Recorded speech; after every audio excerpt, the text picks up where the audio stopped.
Ready to go. Okay. Good morning, everybody, and welcome back. Today we're working on this little Poulan Pro Blower. It's got really good compression, and the guy I bought it from told me it leaks. And that's just fuel lines. So let's put new fuel lines in it and then see if we can get her running. Now I pulled the tube off of this one to make it a little bit easier to video. So this will be a nice quick little job. Shouldn't take more than a few minutes. And I'm hoping, cross your fingers, that that's all it needs is fuel lines. We'll find out when we get there, won't we?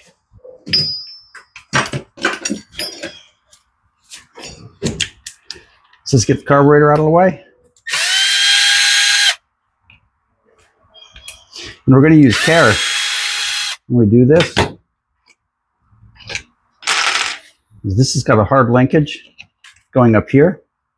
And if we unhook this linkage from here, then we're going to have to split the case to get it apart. And we're not going to do that. And you can see the fuel lines are definitely more than shot.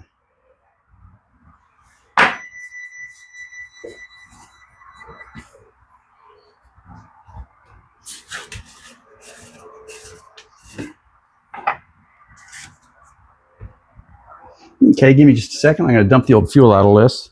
It's not looking good.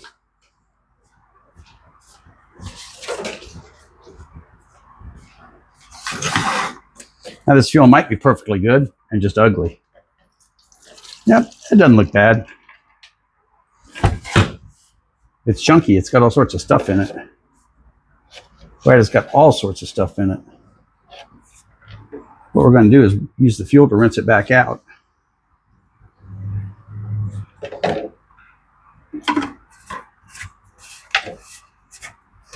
We're going to shake it up to get it all to get everything in the tank suspended in the fuel, and then dump it out again.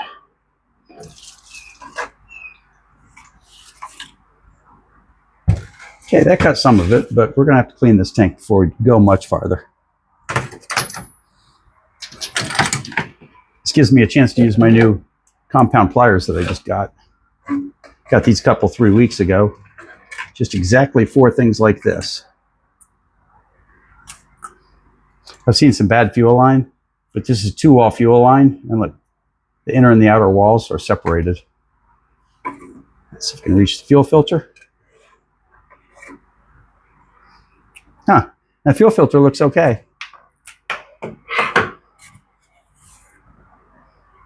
that's what's inside the tank. I don't think you can quite see it.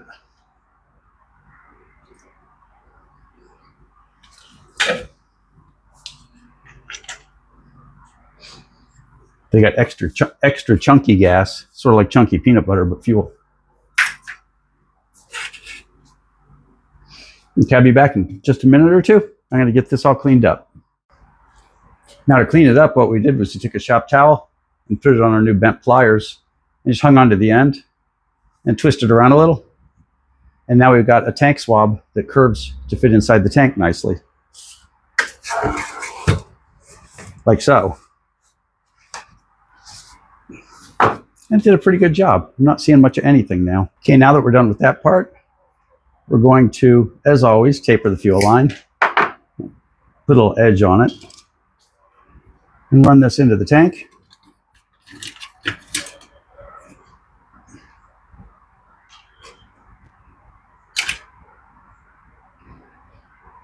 I'm going to just get it hooked back on and pull it back through the hole.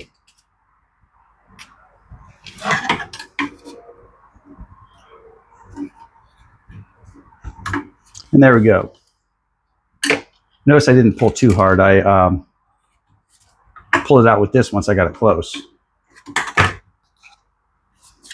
I'm not sure how I feel about this carburetor. It is definitely not a happy looking thing.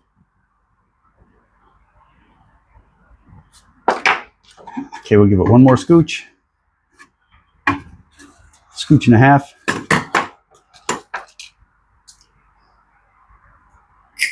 And just for fun, which way does it sit? It doesn't matter. We'll call this the return line. If it's return line, we can cut it short. At least we can try to. There we go. Okay, let's do the other one.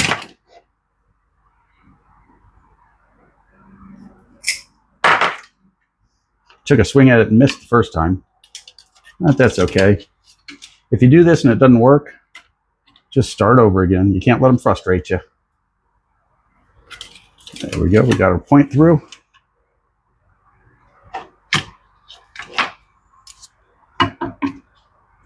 Now I got just a little bit through. We're going to give it a pull. I wasn't worried about this fuel filter. It looks pretty good. So we're going to go ahead and use it. So what we're going to do is hook it back on.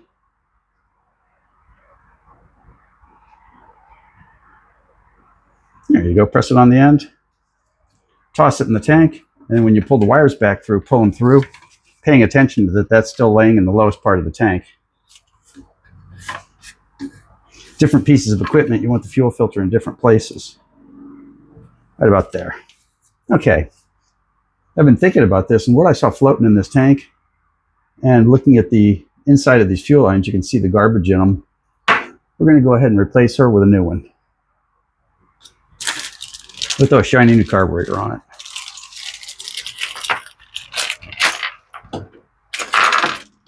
If you buy a carb in a kit like this, it'll always come with this L7T spark plug. It's in your best interest, just throw it away. That's our return line, and this will be our incoming line. And I leave just a touch of slack on these inside the tank, so I can pull forwards and backwards if I need to, but I'm not going to go more than an inch or so. Okay, that looks good. That looks good. How's the original gasket look? Here's our original gasket. And we're using the original gasket because it's got a heat cover on it, or aftermarket gasket that I considered doesn't.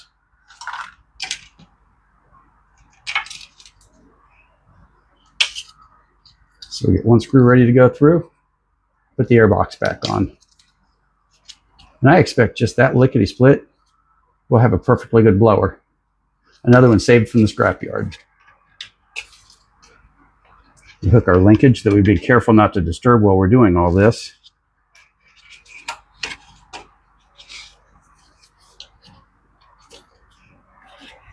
There we go. I'm just going to give it one thread. Let's get her at a good angle. Give her one thread. And now we'll install the other screw.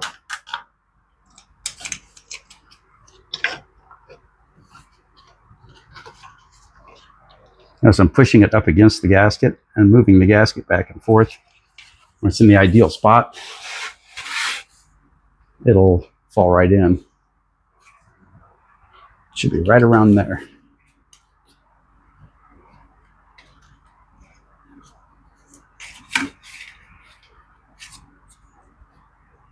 So it should be right around there. Where are you at, buddy?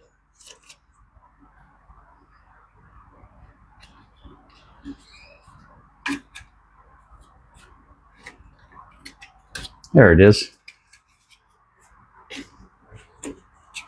And there we go.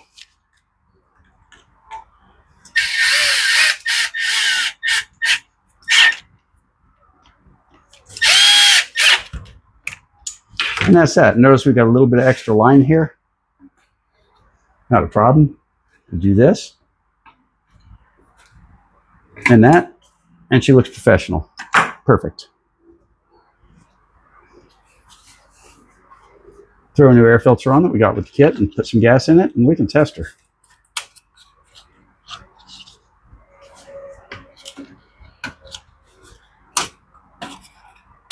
Looks good.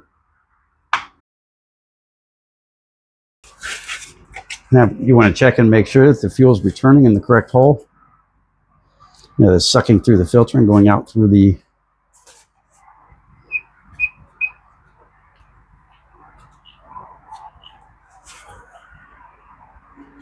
and it is.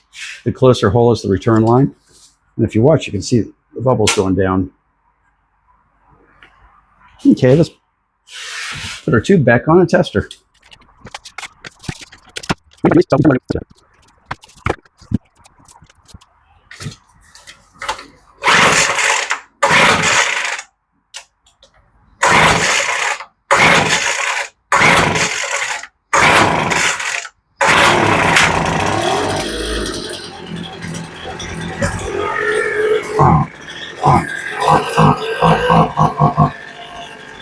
Seems a little full-blooded.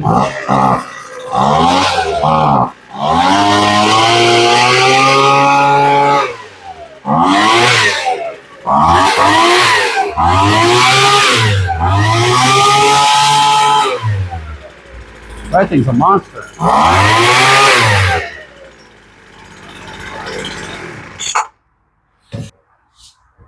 Okay, see the two screws? These are at the top of the carburetor.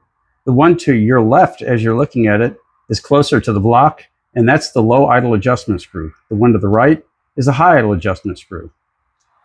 And let's see where they're at. That way you'll see where they are on the machine.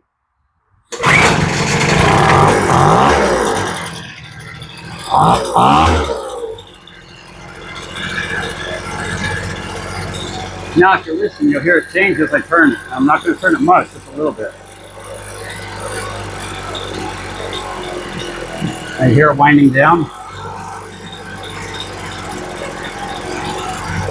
And we're pretty close to a perfect spot here.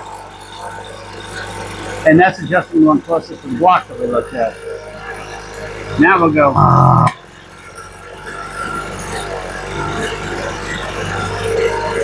Now we go to the one farthest from the block.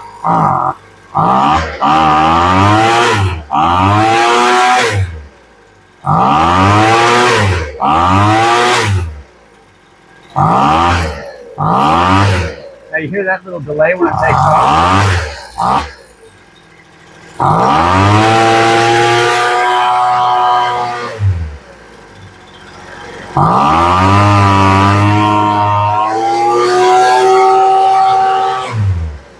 Pretty big difference on just a half a turn. Okay, we're going to stop there. And on the low end, we're going to give it a touch more fuel. Because I like it to run rich when possible. Yep, it wants to run a little leaner. Now after you've got all your adjustments done, make sure you turn it off and then start it up again.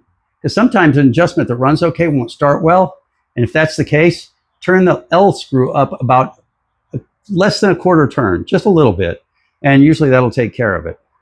Now, if you're doing yours at home and you're not sure if you should replace the carburetor or try to rebuild it, in this case, I looked at the little tube and I already had one sitting in stock. So I went ahead and threw a new carburetor on.